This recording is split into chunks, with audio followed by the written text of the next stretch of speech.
O livro de Esther, ele revela algo muito importante para nós. Toda a escritura, nem todo livro revela tudo, mas toda a escritura vai mostrar o que o ser humano necessita para viver nessa vida, né? Então, o livro de Esther, ele é um exemplo, apesar de ser um livro bem pequeno, que acontece dentro dos livros, né, de Neemias, né? Esdras e Neemias acontece dentro ali historicamente daqueles dois livros. O livro de Esther, ele mostra como Deus desenha a história. O livro de Esther é um livro que mostra para nós, e é histórico, um livro histórico, não é um livro doutrinário, não é um livro profético, não é um livro poético, é um livro histórico. Ele revela como Deus desenha a história. Isso aqui é importante a gente entender. Eu fui pontuando, lá no Gênesis, quando Deus cria o homem, ele dá um comando para o homem. Depois que ele cria o homem, a mulher, ele vai dizer o que é, de quem é a terra, como é que Deus, qual é a expressão, quem lembra que Deus usa? Domine a terra, administrem a terra é de vocês. Tem um salmo que diz que Deus deu a terra aos filhos dos homens, né? Então a terra é dada aos homens. Não era assim que Deus queria. A gente sabe que o pecado entrou, mudou, mas Deus não revogou essa palavra. O que alterou foi que o pecado entrou e dificultou para o homem, e a terra começou a deteriorar, e o homem também. Mas Deus deu a terra aos filhos dos homens, aos homens. Quando ele diz dominem a terra, sujeitem a terra, ele de modo bem claro, ele está dizendo: a terra é de vocês, administrem, tomem conta. Se eu tenho a minha administração e alguma coisa dá errado na minha administração, a culpa não é de Deus. Vocês concordam? Se alguém me entrega algo para eu cuidar, administrar, e eu cuido mal, e destruo, e danifico, que culpa tem aquele que me deu? Nenhuma. Quem tem sou eu, que não soube administrar. Quando você vê acontecer coisas na terra, não culpe Deus, porque Deus deu a terra aos homens, e Ele destrói a natureza, os recursos naturais, né? A gente estuda isso. Eu tenho 48 anos. Quando eu fiz meu ensino médio, os professores já diziam isso. Por que o mundo tem tanto interesse na Amazônia? Porque a Amazônia, ela interfere, um desmatamento aqui, uma queima aqui, um incêndio aqui, interfere em lavoura, floresta, no mundo inteiro. Então o mundo tem interesse, além do interesse pelos recursos naturais, que são riquíssimos nessa grande área de terra, existe também a questão de destruir aqui, e o sistema ele é todo interligado. Destrói aqui, afeta lá. Então acontece muita coisa hoje. Chuva, às vezes é uma chuva horrível, alaga tudo, arrebenta tudo. A gente se pergunta assim, eu oro: Senhor, por que não chove assim normalzinho, né? Todo dia aquela chuvinha mais ou menos bacana para molhar lá o machixe, o quiabo, a roça lá, né? Como andar no sítio. Por que às vezes passa um tempo tudo seco, falta morrer de calor? Daqui a pouco vem chuva de arrancar, matar sapo, que diz papai. Chuva de matar sapo. Isso não tem culpa de Deus, irmão. Quando Deus fez tudo, Ele fez tudo certinho. Era tudo controlado. Isso tudo tem a ver com a destruição do ecossistema. Me ajudem aí a pregar. Então não é culpa de Deus. Pastor, que tragédia, que não sei o quê. Aí também tem o outro lado. O livro de Esther vai estar mostrando isso aqui tudinho. Eu vou chegar mais perto aqui. Lembra lá quando Jesus cita aquele exemplo lá das torres, da torre que caiu, que ele diz: olha, a torre caiu e matou não sei quantas pessoas. Vocês acham que eles eram melhores do que alguém? Jesus fala que quem vive nessa vida aqui está sujeito às tragédias, está sujeito aos maus tempos, e Ele interfere. Aí eu vou começar a focar mais no livro de Esther. O que Esther mostra? É que apesar de Deus ter dado a terra aos homens e deixar que os homens a administrem, Deus colocou o homem entre linhas. Como Ele tem promessas e tem um plano a cumprir, a realizar, um propósito na terra, Ele não permite que esse homem ultrapasse limites a ponto de interferir num plano dele. Quem está entendendo? Deus tem promessa para Israel. Aqui são chamados de quê? No livro de Esther? Judeu. Então Deus vai intervir na história. Deu para entender aí? Aqui, ó, revela para nós a presciência de Deus. Deus, ele é onisciente, onipresente, onipotente. A gente sabe disso, né? Os atributos naturais, tem os atributos morais, e faz parte dos atributos naturais da sua natureza. Ele é o todo-poderoso, onipotência. Ele está em todo lugar, ao mesmo tempo. Sua glória enche os céus. Uma vez perguntaram para um pregador: e Deus está também no inferno? Aí o pregador respondeu: está. Mas como? Com a sua justiça, né? Aplicando a justiça. Então ele é onipotente, onipresente, mas ele também é onisciente, ele sabe tudo. E a história demonstra, os incrédulos aqui resistem a acreditar, em querer acreditar. Dentro da onisciência de Deus de saber tudo, existe a pré-ciência. Tudo é Bíblia, aqui na teologia, é Bíblia. Ele sabe de tudo e sabe antes que aconteça. Isaías diz que ele fala do futuro como se fosse passado, algo que já aconteceu, e ele já sabe os detalhes. Nós estudamos aqui o que é se mover na eternidade, o tempo, o cronos, e ele não, ele se move na eternidade. Nós estudamos aqui. Você tem que vir para os estudos e para o culto dominical, domingo de manhã, certo? Então ele determinou, prescreveu, os profetas profetizaram, predisseram, vaticinaram, falaram de coisas que Deus vai fazer com Israel. Então ele nem ia poder, ele não ia deixar Amã fazer a cabeça do rei e exterminar o seu povo. Percebe a diferença? Ele deu o controle da terra aos homens, né? Tomem conta, administrem, sujeitem. Só tem uma coisa: esse homem deveria observar a sua vontade. Como o homem se recusa a observar a sua vontade, ele fica vigiando a história. Ele vigia o filho dos homens. Os seus olhos estão correndo e sondando os corações dos homens. O livro de Esther é o livro que demonstra a presciência de Deus. Sabe por quê? Porque no capítulo, me ajudem aí, quando começa a falar de Amã, 3. Não, Amã, ó, versículo 1, 3:1. Eu disse que eu não ia citar um texto, a gente ia ficar olhando. Quem não quiser olhar, ouça e lê o livro todinho em casa quando chegar. Só hoje antes de dormir, que é pequenininho o livro, né? 3:1, né? São 10 capítulos, né? Ó, depois destas coisas o rei Assuero engrandeceu Amã, engrandeceu. Ele foi crescendo no reino. Só que ele não temia Deus. Ele era um homem cujo coração o diabo tinha fácil acesso. Então, aqui o livro de Esther é o livro que revela e mostra para nós como Deus sabe das coisas de antemão, porque ele viu o que ia acontecer lá na frente. E Esther não nasceu nesse dia aqui, não. É assim, Marcos? Vem aqui, capítulo 3. Amã começou a crescer no palácio e já é a segunda maior autoridade depois do rei. Ele é a maior autoridade depois do rei.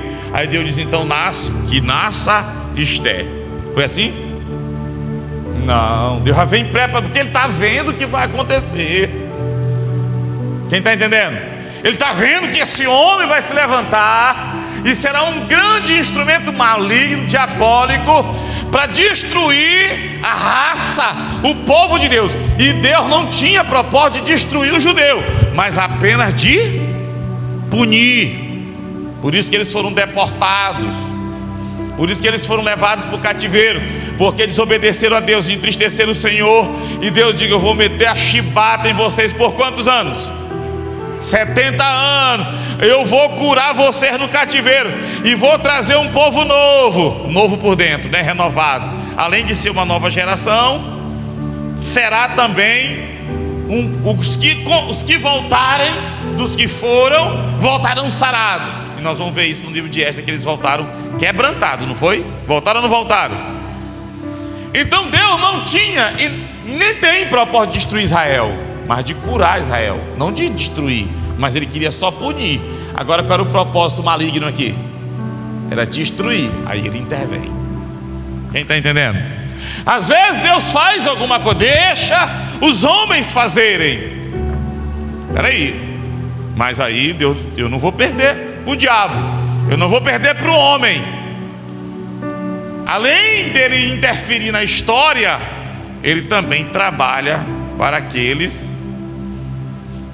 Isso é texto bíblico, é música. Nunca se ouviu falar num Deus que trabalha em favor daqueles que nele, que esperam nele, né? Dos que esperam nele. Quem está entendendo? Então percebe que, olha, Deus vê lá na frente um plano. Aí os olhos dele vão catar alguém que ele possa usar como seu instrumento para bloquear aquela ação maligna. Enquanto o diabo está trabalhando e preparando e as coisas caminhando para levantar um homem chamado Amã, que vai ser o idealizador, o arquiteto e construtor, idealizador de um grande plano para destruir a raça eleita. Cuidado com o curso de arquitetura, viu?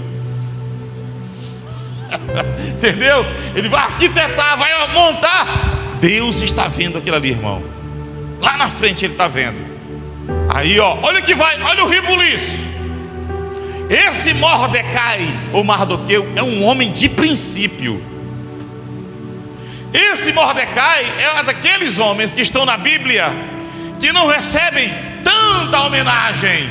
Mas se você for analisar, se você for perceber a vida dele, o comportamento dele, ele é destruidor de muitas besteirinhas que se fala hoje. Entre elas, essa história do vítima da sociedade. Amã, a Mordecai era para ser revoltado. Ele era judeu, não tinha um bom tratamento onde ele morava, não era honrado. Criava uma menina com todo carinho, pelo jeito ele gostou muito do tio dele, que era pai de Esther. E quando a menina é levada contra a sua vontade para o palácio, ele praticamente se muda e vai morar entre a porta do palácio e o local onde Esther ficava, enclausurada, detida, ela não podia sair dali. Quem está entendendo? Ele tinha uma vida difícil, talvez era pobre, eu não sei, porque alguns judeus prosperaram mesmo no cativeiro, outros não. Mas ele tinha uma vida simples, difícil, talvez pobre, mas mantinha o seu caráter, princípios. Quem está entendendo? Não é porque eu vivo na rua, não é porque a minha vida é difícil, que eu vou agora me justificar. Outro dia teve um debate horrível lá no serviço, e nesse dia eu me alterei demais, falando sobre esse negócio de tudo que acontece, a culpa é da sociedade, eu digo, olha, a partir de hoje, no dia que eu fizer uma coisa errada, a partir de hoje, no dia que vocês não gostarem de uma atitude minha, está aqui o telefone da mamãe e do papai. Liguem e briguem com ele, que a culpa é dele. Pronto. Se eu sou vítima, briguem aí pelo prefeito de Cantanhede, com os meus professores lá no interior. Briguem com os meus... Não brigue comigo, eu sou vítima, eu sou vítima. Conversa, rapaz. Você pode viver onde você for, você sabe o que é certo e o que é errado. Paulo diz que a gente traz conosco a noção do que é certo e o que é errado. Tu vê até menino, quando está errando, ele se cala. No interior de menino está calado, está mexendo. É verdade ou não? Está calado, está mexendo, porque ele sabe que ele está errado. A consciência o acusa. Então, por mais que a gente não tenha uma ideia perfeita da vontade de Deus, mas nós carregamos dentro de nós, não sei se no DNA, eu não sei onde é, eu sei, aliás, que a Bíblia diz que é no espírito do homem, e vem de lá o discernimento do que é certo e do que é errado. A gente erra porque quer, irmão. É verdade ou não? A gente erra porque a gente quer. E não tem nada que culpar pai e mãe, que a gente sabe. E é uma das coisas lindas e preciosas que quando o ser humano desenvolve isso. Essa história está culpando. Quando ele começa a dizer: a culpa é minha, eu tive a oportunidade de estudar, não estudei. Eu tive a oportunidade de ser isso, não fui. Eu tive a oportunidade um dia de ganhar dinheiro, joguei fora. Eu tive a oportunidade, tive uma família linda, joguei fora. Eu podia ter sido um jovem, uma jovem, joguei fora. A culpa é minha. Isso é coisa linda quando a gente desenvolve. É daí que nasce o arrependimento. É por isso que a mensagem de Jesus era, qual era? Jesus mandou pregar, qual era? Arrependam-se. Entendam que vocês foi que erraram. E é que é vocês que precisam reconstruir a vida de vocês. Não é assim ou não é? Provérbio diz lá, não, começa assim, ó: não te estribes no teu próprio entendimento. Não te apoia no teu próprio entendimento. Vê o que Deus vai dizer. Não te apoia nele. Reconhece o Senhor e Ele endireitará as tuas veredas, né? Reconhecer, Ele vai arrumar, Ele vai corrigir. Olha quanto, eu estou falando só de Esther, irmão. Olha quanta lição tem só em Esther aqui para nós. Quem está entendendo? Hein? Então aqui mostra como Deus antevê. Por isso, irmão, que Deus revela aqui o quanto é precioso servi-lo. Porque você está bem aqui, aí o invejoso está tramando para ti ali. Tu não está vendo. Tu sabe, agora eu vou fazer que deu tiririca. Tu sabe o que o abestado não sabe? Lá, é que Deus está vendo. Está entendendo? Deus está vendo. Então, uma vez que nós estamos dentro do plano dele, do propósito dele, a obra do acaso, o plano do homem não vai nos atingir. Quem está entendendo? Porque se ele tem um plano na tua vida, se ele tem um projeto, e eu sei que tem, você sabe? Ele ainda tem algum projeto na tua vida? Olha aí para o teu irmão aí do lado e vê se ele vai dizer assim, ó: ele ainda tem? Você tem consciência que ele tem algum projeto na tua vida? Que ele tem alguma coisa para fazer na tua vida? Então, uma vez que nós estamos dentro desse propósito, Romanos, todas essas coisas cooperam para o bem daqueles que amam o Senhor e que andam ao caminhar a vida de acordo com o seu propósito, né? Ou seja, amo o Senhor, mas eu preciso estar dentro do plano dele. Se eu sair do plano dele, chama-se me desviar. Se eu me desviar, aí eu perco os cuidados dele. Por isso que Jesus disse assim: aquele que me enviou está comigo, porque eu faço sempre sua vontade. Ou seja, se eu estou dentro do caminho, ele está comigo. O que me acontecer, era necessário acontecer. E quando encerrar meu tempo aqui, por quê? Porque o meu tempo era só esse: cumprir minha missão. Quem está entendendo? O livro de Esther mostra o controle que Deus tem sobre a história dos homens, e que apesar de parecer tudo por acaso, não é. Deus, agora segura essa profecia aí. Se eu fosse pregador lá do Camboriú, eu ia dizer assim: agora segura essa profecia aí.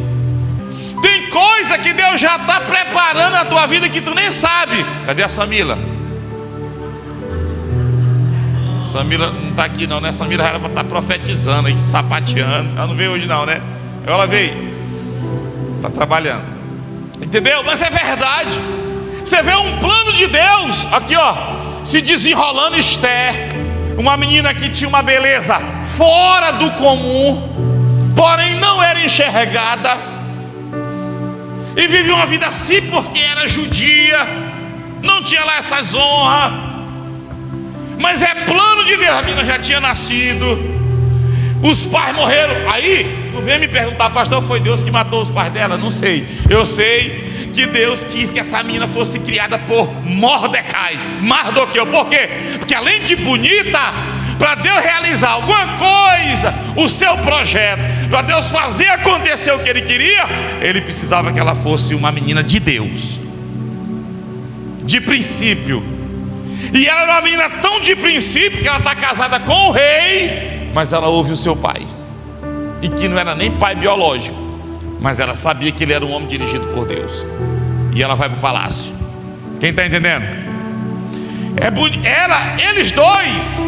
O que a Bíblia mostra aqui é que nenhum dos dois desejavam aquela fama toda. Mordecai, o pai, não queria que ela fosse mesmo escolhida pelo rei, ele não queria, porque o coração dele estava onde? Na cidadela de Suzã? O seu coração estava onde? De um bom judeu. Senão ele tinha se ajoelhado, irmão. Isso aqui é o problema, que quando você perde isso, você se dobra diante das situações. Por que ele não se prostra? Porque o coração dele estava em Jerusalém, no seu rei. Mas o seu rei não era o rei de Israel, e não era o seu Deus. O seu coração estava no Senhor. Então aí a história vai contar que o dela também estava. Você vai ver que quando tem na hora de se apresentar ao rei, na hora da escolha, cada jovem poderia escolher algo para se apresentar diante do rei. Tipo, quisesse se embelezar mais, ficar mais bonita, achar que aqui ela conquistava melhor o rei. Na hora da escolha, do concurso, o que Esther escolheu? Nada. Está escrito. O que o camarada lá que organizava disse: ó, Esther, tu vai assim. Ela entrou. Primeiro, a sua vida estava na mão do Senhor, seu propósito. Depois, ela não tinha aquele prazer ali.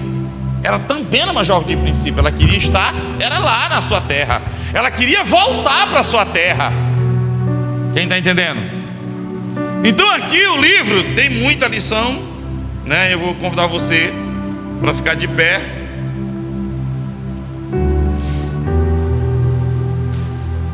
E a gente vai encerrar o que eu vou falar aqui, né? Quem entendeu? Deus trabalha para aqueles, isso é verdade, isso é fato. Ele trabalha porque Ele tem um plano a realizar. Ele tem um propósito a se cumprir. Ele tem algo a concretizar nessa terra. E Ele conta, você vê, olha para cá. E eu encerro com esse texto. Lembra que quando fizeram o plano, assinaram o edito, no dia tal, do mês tal, todos os judeus que estavam dentro do reino de Assuero deveriam morrer. Como era que era para morrer? Os moradores de cada cidade já sabiam que eram judeus, que eles eram discriminados, era para matar. Quem tinha força? Era um bem pouquinho. Uma cidade, vamos dizer, de 2.000, tinha 100, 200. O que é 100, 200? Para 2.000, 3.000, 10.000 pessoas. Exterminar. Então quando o rei assinou que estava tudo certo, detalhe, e era a lei dos medos e dos persas, não podia ser revogada. Lembra lá de Daniel? Aí o Mordecai mandou um recado para Esther. E aí qual foi a resposta dela? Esther, tu tem que fazer alguma coisa, fala com o rei. Esther, pede para ele. Ele foi enganado, porque o rei não tinha ódio dos judeus. Ele foi enganado por Amã. Lembra disso? Qual foi a resposta de Esther? Tem há 30 dias já que o rei não me chama. E se alguém entrar na presença do rei e sem ele chamar, e ele não estendeu certo, os guardas matam. Ela mesma esposa, a lei era para ela. Ela não poderia entrar desde que ela fosse chamada. É uma configuração social muito diferente da nossa, né? Esposa, mas era assim. Ela disse: eu não posso.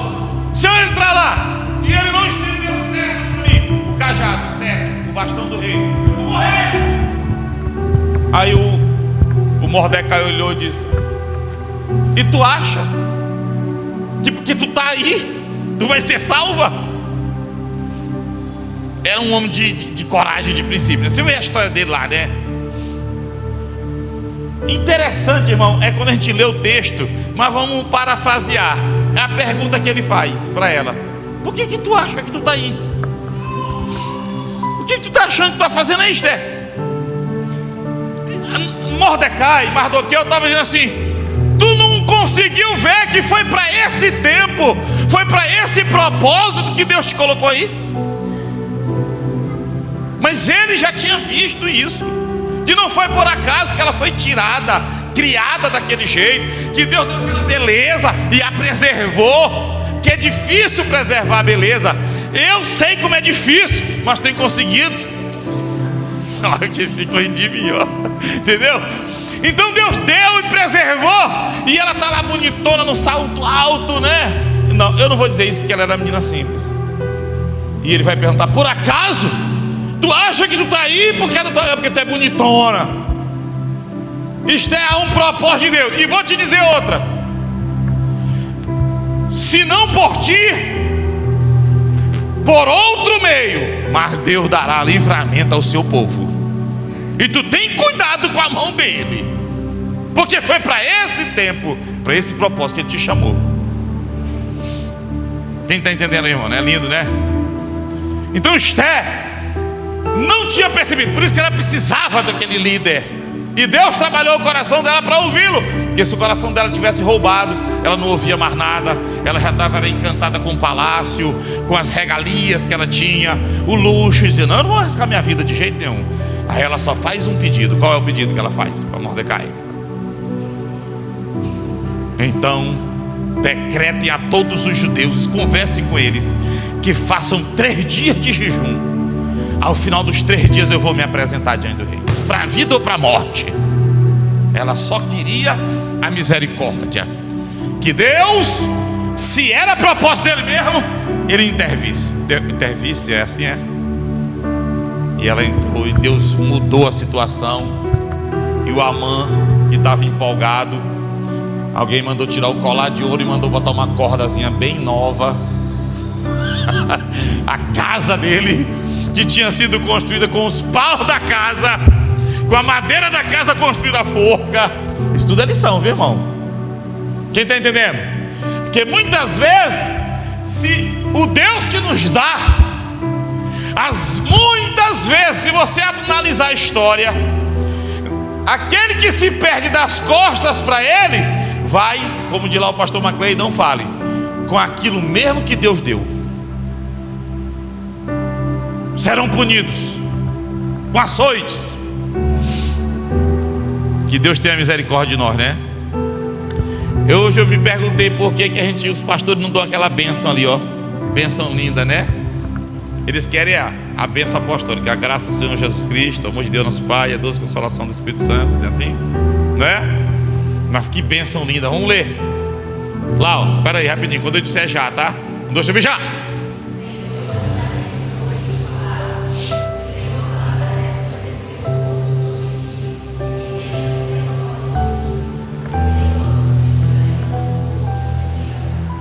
Oh, irmão, coisa linda, né? Que o Senhor tenha misericórdia de nós, igreja, que faça resplandecer o rosto dele sobre nós e nos dê paz.